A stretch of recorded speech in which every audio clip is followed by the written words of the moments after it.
네, 안녕하세요. 이슬이 전문가입니다. 네, 오늘도 시장 한번 같이 체크를 해보도록 하겠고요. 막간에 저희 프로그램에서 뽑아낸 종목군들 한 또 두세 가지 정도 엄선해서 브리핑을 드리도록 할 테니까요. 네, 영상 끝까지 시청 부탁드리겠습니다. 한번 볼게요. 일단 특이사항이라고 하면은 오늘은 외인들의 수급이 조금 양호하다라는 거죠. 그래서 환율이 현재 아직도 안정권은 아니에요. 1310원대인데 뭐 여전히 고환율은 유지하고 있지만 우리가 좀 긍정적으로 봐도 되는 거는 어제보다는 좀 조정세이다. 이 정도로 좀 보시면 될 것 같습니다. 그래서 저는 개인적으로 봤을 때 아직까지도 시장이 지금 상승세를 탔다고 보기는 어렵다고 보거든요. 왜냐면은 어쨌든 누누이 말씀드리지만 기술적 반등은 항상 나온다라는 거고, 이게 실질적인 어떠한 경기 침체에 대해서 해소가 돼서 상승을 하느냐를 본다면 여전히 아니죠.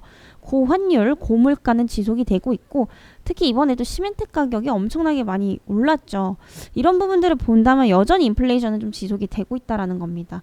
네, 그래서 지금의 시장 상승은 어떠한 그런 이제 경제 회복이라든지 경제 상승 시기에 오르는 반등이 아니라 저점에서 이제 기술적 반등이 좀 유입이 되고 있는 게 아닌가라는 판단이에요. 그리고 단기적으로는 우호적인 거 맞습니다. 제가 누누이 말씀드리는 거는 이게 장기적으로 쭉 이전처럼 우상향 추세로 갈 수 있느냐를 말씀드리는 건데, 거기까지 보기에는 굉장히 좀 무리수지 않나라는 판단이고요.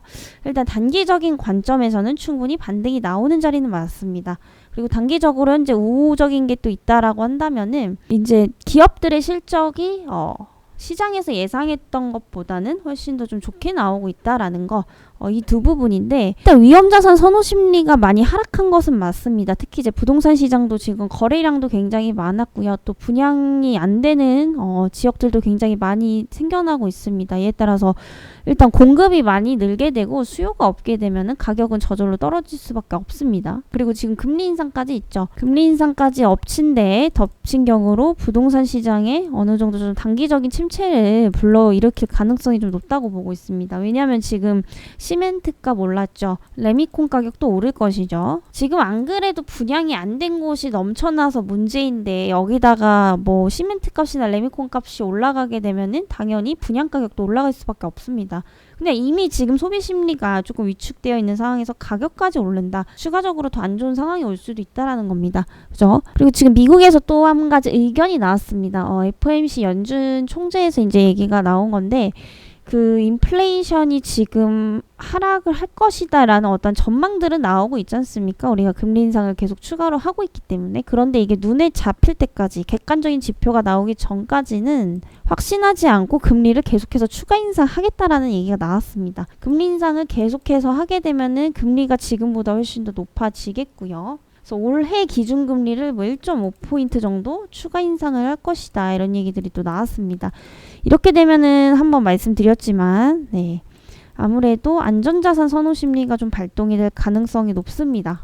장기적으로요. 그래서 올해 이제 연말 금리가 미국 같은 경우에는 많게는 4%대가 좀 넘을 것으로 보이고 있고, 적게는 한 3.7%지 않을까. 이렇게 되면 자산이 다시 한번 안전자산인 은행 예금으로 이동을 할 수가 있다라는 거죠. 왜냐하면 이게 지금 근거 없이 말씀드리는 게 아니고, 지금 예적금 경쟁이 굉장히 강화가 되고 있습니다. 지금 7월 기준으로 벌써 예적금 기준이 700조 원을 벌써 돌파하는 상황이고요. 그래서 한 달 새에 무려 지금 27조가 넘는 자금들이 유입이 되고 있다라는 거예요. 벌써부터 이런 위험자산인 부동산과 주식보다는 안전자산이 은행 쪽으로 옮겨가고 있다라는 거고, 금리 인상이 추가적으로 된다면은 당연히 이거보다 훨씬 더 상회하는 자금이 유입이 될 가능성이 높습니다. 이게 왜 주식시장이 안 좋냐면 결국에 주식도 마찬가지예요. 수급이 들어와야지 상승을 할 수밖에 없습니다. 그죠? 근데 수급이 약화가 되면 올라갈 종목도 못 간다라는 거죠. 그럼 이 자금들이 다 어디로 가느냐? 분산이 됩니다. 안전자산 쪽으로. 은행, 달러, 뭐 채권, 국공채, RP 이쪽으로 다 퍼진다라는 거죠. 그래서 작년이나 이제 재작년에 우리 증시가 이제 유동성 장세 이렇게 장기적으로 상승을 했던 이유는 결국 수급 때문이었습니다. 경제가 좋아서? 아닙니다. 코로나 때문에 오히려 안 좋았어요. 안 좋은데도 불구하고 이상현상으로 증시가 이제 올라가기 시작했는데 결국 유동성입니다. 이 유동성은 뭐냐면 말 그대로 수급적인 부분을 올린 거예요. 그래서 작년이나 재작년 같은 경우에 이제 개인 투자자분들이 엄청나게 많이 늘었었죠. 다 그분들의 자금으로 여기까지 올라온 겁니다. 시장이 좋아서가 아니라. 그렇듯 주식시장은 뭐 상황이 좋고 나쁘고도 중요하지만은 물론 그런 것들이 이제 수급이 들어올 수 있는 환경을 만들어주는 거기 때문에 중요하겠지만은 아무리 뭐 전망이 좋고 실적이 좋아도 결국에 수급이 안 들어오면은 말짱 꽝이라는 거죠. 그래서 그만큼 수급도 굉장히 좀 중요하다라는 거고 이런 수급적인 부분들이 다 지금 현재 은행 쪽으로 많이 이탈을 하고 있는 것도 사실입니다. 그래서 이런 부분들을 본다면 하반기에 전망이 밝다라고는 볼 수가 없어요. 그래서 지금 뭐 증시 올라가는데 뭔 소리냐 이렇게 얘기하실 수도 있는데 그거랑은 별개입니다. 그래서 지금 이제 시장이 무조건 하락한다 그 얘기가 아니고요. 여태까지 하락했던 요인과 앞으로의 전망을 본다면 상당 부분에서 다 어느 정도 한계가 있을 거다라고 말씀을 드리는 겁니다. 그래서 지금은 저가 매수세에 대한 유입, 단기적인 경기 침체 우려감이 완화되었다. 뭐 이런 부분들 때문에 상승을 하고 있다라고 보시면 되겠고요. 뭐 침체가 우려가 될지 안 될지는 우리가 봐야겠지만 미국에서 뭐 하도 자꾸 실업률이 낮다라고 얘기가 나오고 있는 상황이기 때문에 그런 부분들이 좀 심리적으로 긍정적으로 작용하고 있는 게 아닌가 싶습니다. 그래서 보통 경기 침체 때는 고용률이 낮을 수밖에 없어요. 예. 근데 지금 경기 침체라고 보기엔 미국에서 우리는 실업률이 뭐 높지가 않다, 되게 낮다, 대부분 일자리를 갖고 있다 이런 식으로 지금 계속해서 언급을 하고 있다라는 것도 좀 긍정적으로 작용을 하는 것 같고요. 다만 중요한 거는 이제 금요일입니다. 내일 이제 미국 고용자 지수가 발표가 돼요. 이게 진짜 지금 미국이 발언한 것처럼 정말 긍정적으로 나오면은 뭐 단기적인 추가 상승 가능성이 있다라고 좀 보고 있고요. 만약에 지금 미국 측의 주장과 다르게 고용지수가 생각보다 좋지 않게 나왔다라고 한다면은 추가적인 변동성도 있을 수 있겠죠. 그래서 내일도 좀 중요하다고 보고 있고요. 지금 같은 시장에서 어떤 종목을 봐야 되느냐? 시장은 이렇게 오르는데 중요한 건 뭐냐면은 모든 종목이 다 상승하지 않는다는 거예요. 여전히 제가 볼 때는 개별 이슈가 지속이 되고 있고 개별 이슈 장세라고 하겠습니다. 네. 이 개별 이슈 장세라는 것은 그 각각 종목의 이슈가 강한 종목들이나 실적 모멘텀이 있거나 이렇게 시장이 전반적으로 상승한다고 해서 지금 대부분의 종목들이 뭐 반등이 나오거나 그렇지는 않습니다. 그래서 이슈가 강한 종목군들 위주로 수급이 많이 들어오고 있는 상황이고요. 특히나 예전에도 말씀드렸지만 바이오주 보셔야 된다. 네, 말씀드렸었죠. 이게 지금도 유효하기 때문에 한번 주목을 해보시면 좋을 것 같아요. 왜냐하면 개별 이슈라는 건 말 그대로 시장의 분위기보다 개별적인 이슈에 의해서 더 많은 영향을 받는다라는 건데 바이오주 역시도 그런 섹터 중에 하나이죠.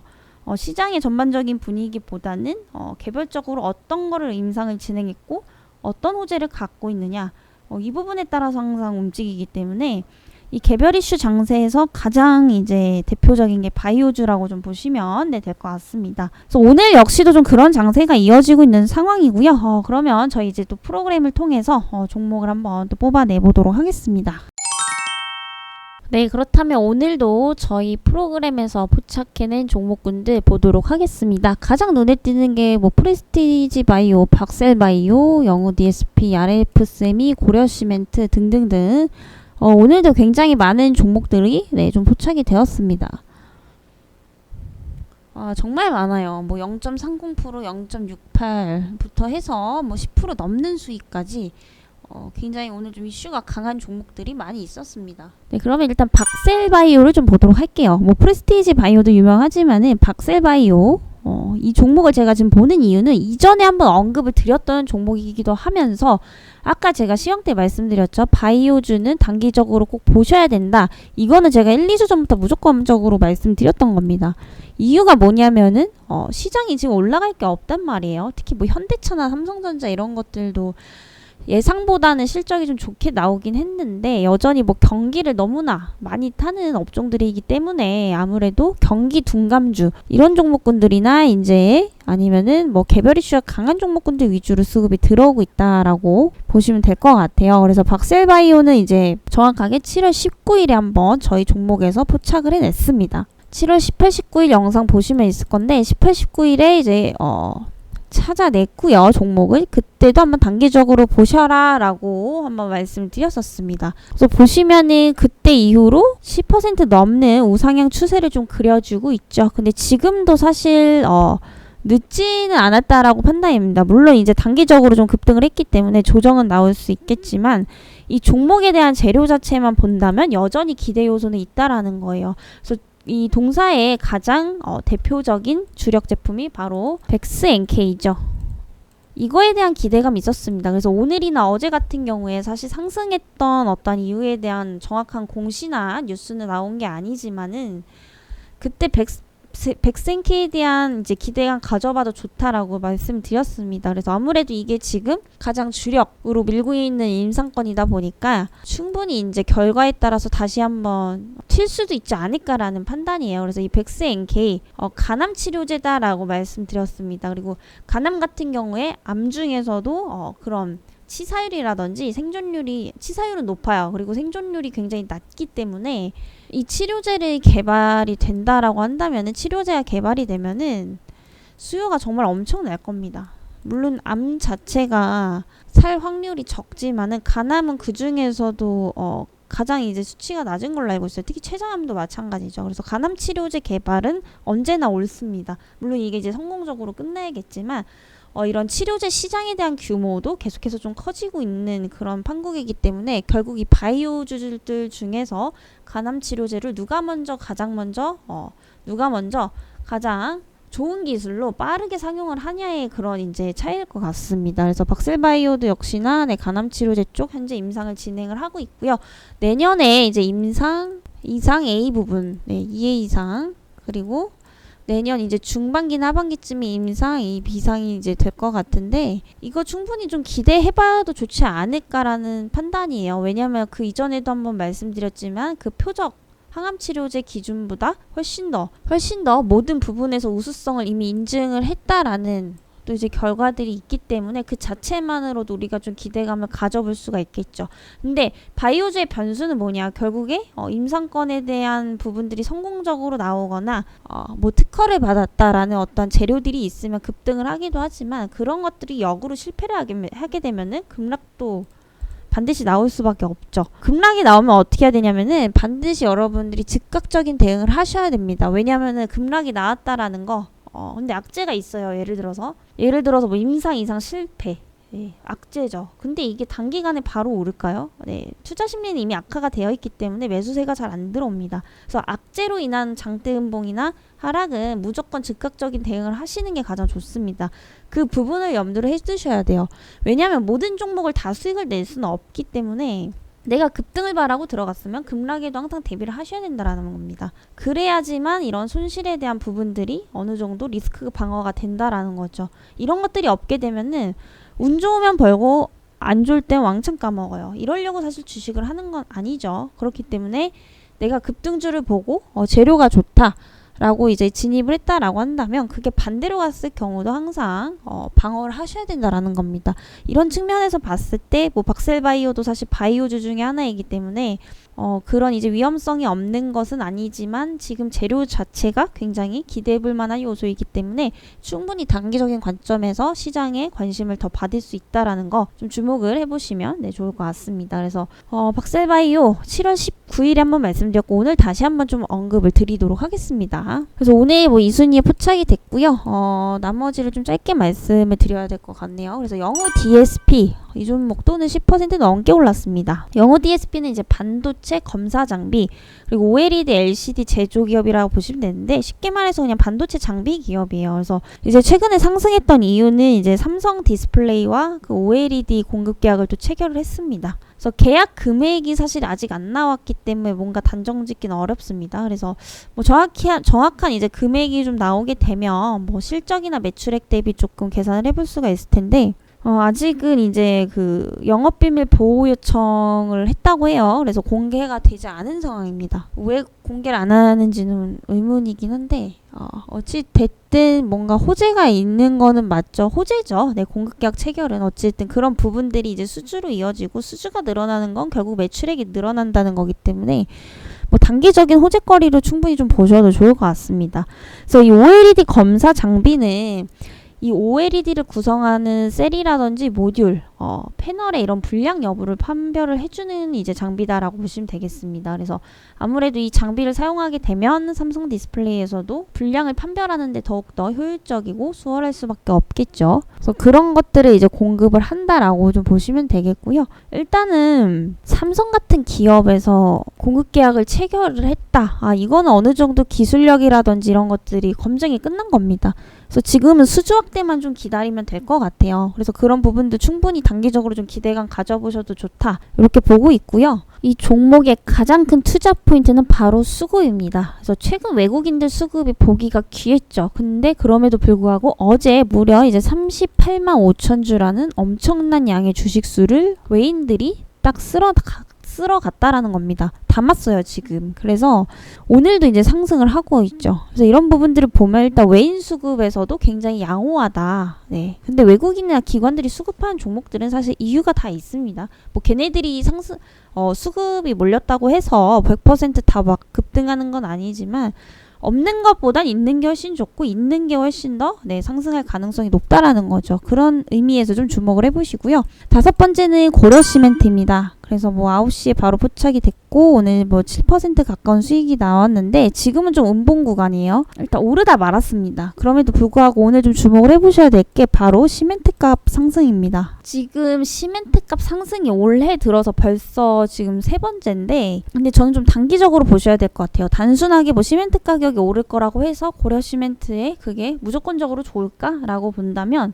장기적으로 봤을 때 오히려 수익성 부진으로도 이어질 수가 있다라는 겁니다. 왜냐면은 그 시멘트를 만드는데 유연탄이 필요해요. 유연탄. 근데 유연탄이 사실 작년에 이제 올해에 그 러우 전쟁으로 인해서 많이 가격이 올랐었죠. 엄청나게 급등을 했습니다. 그렇게 되면은 시멘트를 만들기 위해서 유연탄을 수입을 해와야 되는데 너무 비싸단 말이에요.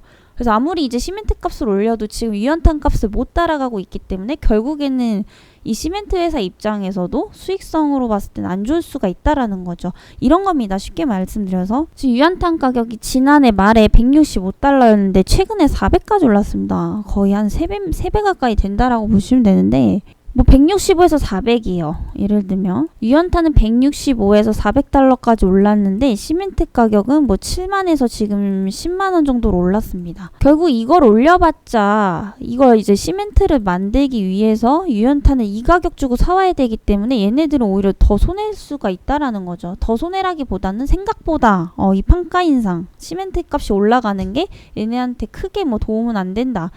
이 정도로도 좀 볼 수 있겠고요. 물론 도움은 되겠지만 흑자 전환이라든지 성장을 하기에는 좀 많이 부족하다라는 거죠. 그러니까 이런 거랑 같아요. 뭐 400달러를 주고 와서 7만 톤에 파는 거와 400달러를 주고 와서 10만 원에 이제 파는 거와 물론 이제 단가 상승을 했기 때문에 이에 따른 마진 차익은 있겠지만 지금 유연탄 값을 못 따라간다라는 겁니다. 결국에는 이제 유연탄 값이 내려야지 시멘트 업계에 오히려 저는 더 호재라고 좀 보고 있는데 쉽게 내리질 않아요. 근데 유연탄 값이 상승하는 만큼 시멘트 가격을 또 올릴 수도 없는 거기 때문에 아무래도 올해까지는 수익성이 좀 지속적으로 부진하지 않을까라는 판단이고요. 그럼에도 불구하고 일단은 시멘트 가격에 대한 상승 부분 이건 단기적으로 우리가 관심을 가질만 합니다. 어찌됐든 얘네들이 7만원인 것보단 10만원이 나은 겁니다. 그죠?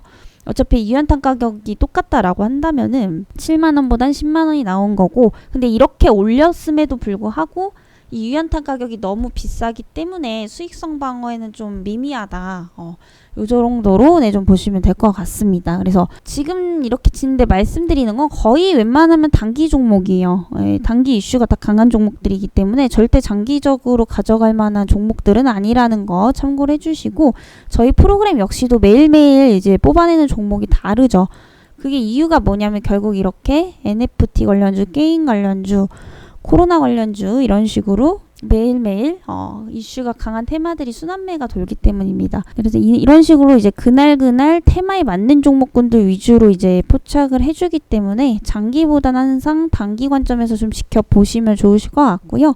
일단 장기 투자하기 지금 좋지 않은 상황이기 때문에 항상 지금은 현재 경기 방어주 위주로 좀 보시는 게 좋지 않을까라는 판단입니다. 그래서 오늘 이렇게 세 종목 정도 좀 말씀을 드렸고요.